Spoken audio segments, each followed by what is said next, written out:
ইসরায়েলের বর্বর হামলায় নিহত হয়েছেন হিজবুল্লাহ প্রধান হাসান নাসরুল্লাহ ও ইরানি জেনারেল আব্বাস নীলফুরৌশান। আর এই হত্যার প্রতিশোধ নিতে মরিয়া ইরান ইসরায়েলে হামলার প্রস্তুতি নিচ্ছে। নাম প্রকাশে অনিচ্ছুক মার্কিন এক সামরিক কর্মকর্তা ইরানের এই সম্ভাব্য হামলার বিষয়টি মার্কিন সংবাদ মাধ্যম সিএনএনকে জানিয়েছেন। এদিকে তেহরানের এই পদক্ষেপে অনেকটা উদ্বিগ্ন হয়ে পড়েছে ইসরায়েলের প্রধান মিত্রদেশ মার্কিন যুক্তরাষ্ট্র। তবে আকাশ, পানি না স্থল, কোন পথে ইরান হামলা চালাবে তা স্পষ্ট করেননি ওই মার্কিন সেনা কর্মকর্তা।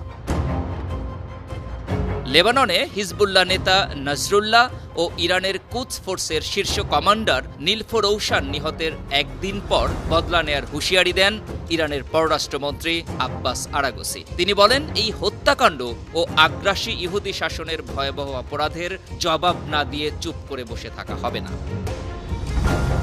ইরানি পররাষ্ট্রমন্ত্রীর পাশাপাশি এদিন দেশটির কৌশলগত বিষয়ক ভাইস প্রেসিডেন্ট জাবেদ জারিফ হুঁশিয়ারি দিয়ে বলেন, যথাসময়ে সঠিক জবাব দেওয়া হবে, আর এটি হবে ইরানের ইচ্ছাতেই।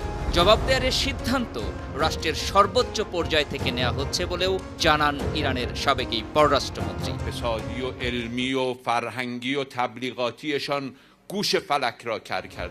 এদিকে ইরানের সম্ভাব্য এই হামলা নিয়ে সোমবার বিবৃতি দিয়েছে মার্কিন প্রতিরক্ষা দপ্তর পেন্টাগন। ওই বিবৃতিতে বলা হয়, সুযোগের সদ্ব্যবহার করে ইরান দেশটির সহযোগী ও প্রতিরোধ যোদ্ধাদের মাধ্যমে মধ্যপ্রাচ্যে থাকা আমেরিকান ও তাদের স্বার্থের উপর আঘাত হানার চেষ্টা করছে। ইরানের এই হামলা ঠেকাতে মার্কিন যুক্তরাষ্ট্র সব ধরনের প্রয়োজনীয় ব্যবস্থা নেবে। পাশাপাশি মধ্যপ্রাচ্যে অতিরিক্ত সেনা ও বিমান পাঠানোর বিষয়টিও এদিন জানায় মার্কিন পররাষ্ট্র দপ্তরের মুখপাত্র মেজর জেনারেল প্যাট রাইডার। গেল এপ্রিলে ইসরায়েলি হামলায় সিরিয়ার রাজধানী দামেস্কে ইরানের রেভলিউশনারি গার্ডের 2 শীর্ষ জেনারেল সহ নিহত হন 7 জন।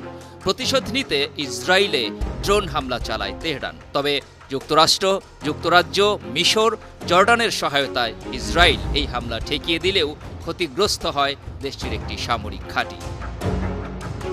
মধ্যপ্রাচ্যে কয়েক যুগ ধরে ইরান ও ইসরায়েলের মধ্যে ছায়াযুদ্ধ চলছে। সম্প্রতি ইরান সমর্থিত লেবাননের প্রতিরোধ যোদ্ধা হিজবুল্লাহর উপর ইসরায়েল হামলা শুরু করলে পরিস্থিতির মারাত্মক অবনতি ঘটে। আন্তর্জাতিক ডেস্ক, 52 টিভি।